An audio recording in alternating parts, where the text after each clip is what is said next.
Kami nak pakai kain sarung kita. Tak kena. Terlepas. Ini kalau nak bayar tol ni, problem lah. Tak senggol kau nak. Alamak, macam mana kan? Itu satu.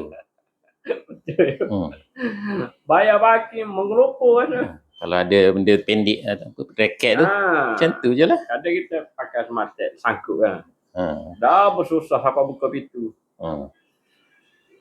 Tak boleh nak kepot rasa. Kita panggil kaku bahu. Kaku bahu tu dia dah frozen. Frozen tu kaku. Ni fleksibel kan. Yang ni dia tak boleh. Tapi dah. Dia pusing okey tu. Kan? Pusing macam ni boleh. Pusing macam ni. Oh, jangan. Kan? Tak boleh. Nampak tak? Bisa yuk.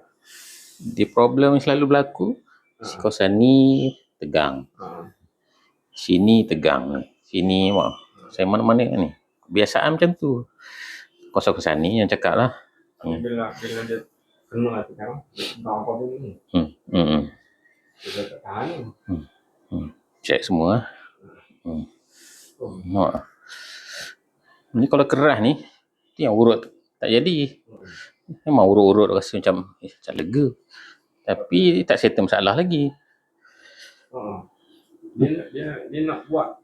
Dia ingat saya sadar sendiri kot. Dia nak bangkak tu. Macam tu. Mati lah. Tak boleh. Saya tahu. Yang ni saya nak buat ni last.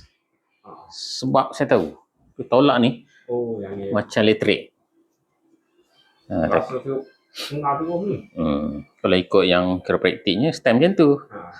Saya tak nak macam tu dah sebab saya tahu. Jadi buat cara yang saya buat ni. 4 kali urut tradisional. 4 kali kan. Sekali masa tu dia datang rumah, dia tembak-tembak orang, dia bagi nombor tu datang. Okey. Lepas tu 3 kali dekat orang elit mana. Kita tunjuk kot.